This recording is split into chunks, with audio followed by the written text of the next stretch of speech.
Bienvenidos a Aprende con CEMEX, el espacio académico para la industria de la construcción. Bienvenidos a Aprende con CEMEX. Soy Germán Hermida, ingeniero civil, PhD y director técnico de CEMEX Colombia.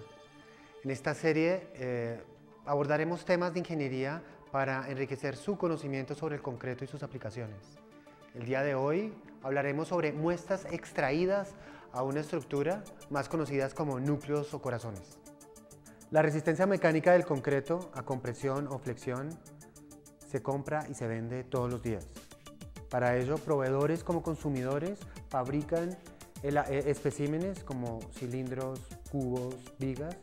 ¿Para qué? Para constatar al cabo de un tiempo, normalmente son 28 días, que se alcanzó ese valor especificado. Claro, 28 días en la construcción de hoy es una eternidad. Es la diferencia entre tener nada y tener 4 pisos de un edificio nuevo, o en tener una llanura salvaje y tener esa misma llanura con 1,5 kilómetros de vía construido. Es un periodo muy importante.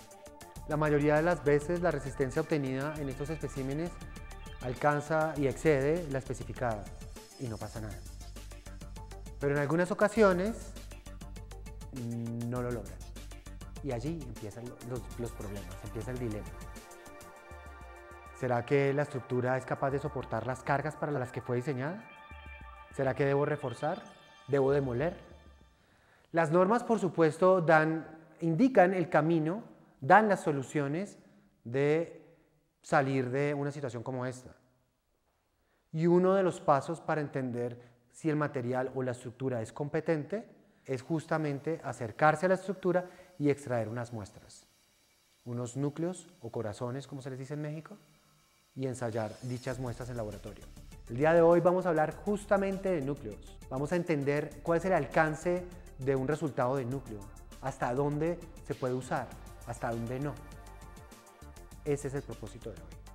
Un error frecuente y también muy grave consiste en pretender que la resistencia obtenida en los núcleos sea igual que la resistencia medida en los cilindros normalizados.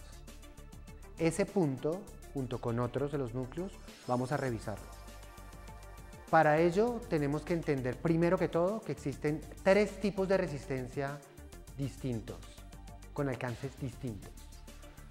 Primera resistencia, la resistencia obtenida de las muestras de cilindros normalizados.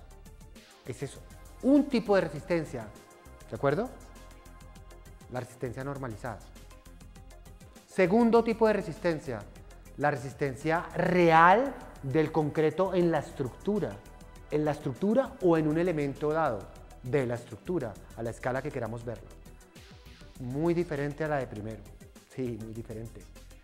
Y la tercera, la resistencia y el valor obtenido de los núcleos.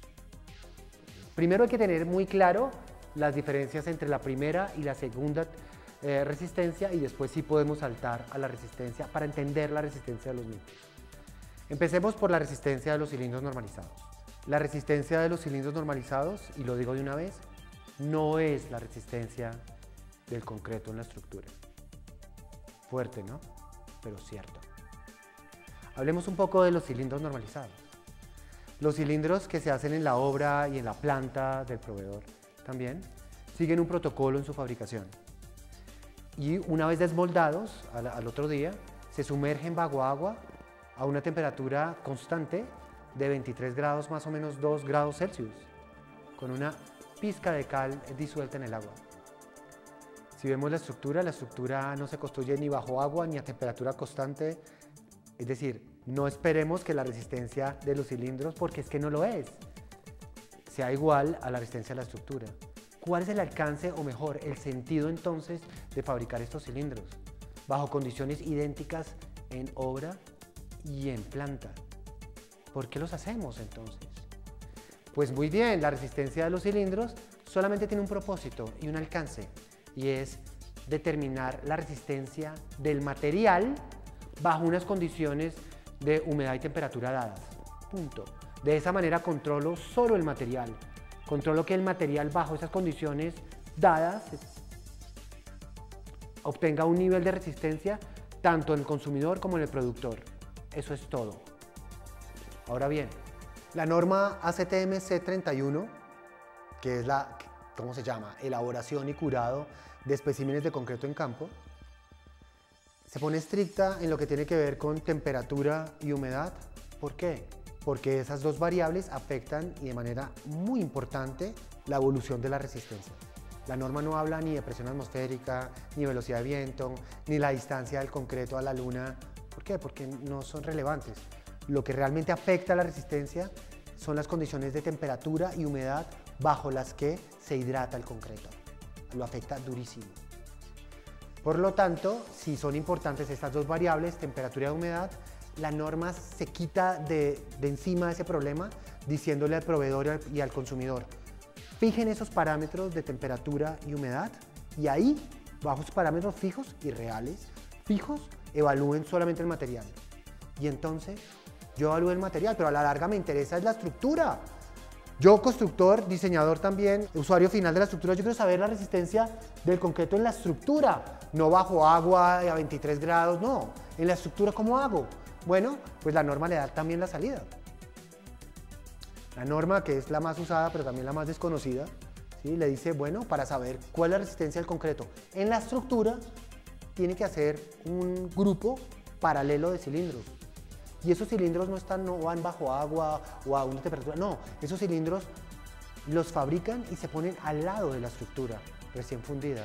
¿Para qué? Porque si sale el sol muy fuerte mañana, los cilindros sufrirán ese calor igual que la estructura. Si hace mucho frío o cae nieve, ¿qué importa? Los cilindros están bajo las mismas condiciones atmosféricas de la estructura y se aproximan mejor. No digo que lo hagan, pero se aproximan mejor a la estructura. Entonces, para operaciones de desencofrado, puesta en servicio, postensionamiento, esos cilindros son claves. Y ellos sí representan una resistencia que es la resistencia de la estructura, diferente a la resistencia de los cilindros normalizados, bajo condiciones constantes. Bueno, pues ese es el primer tipo de resistencia, la resistencia del concreto en cilindros normalizados.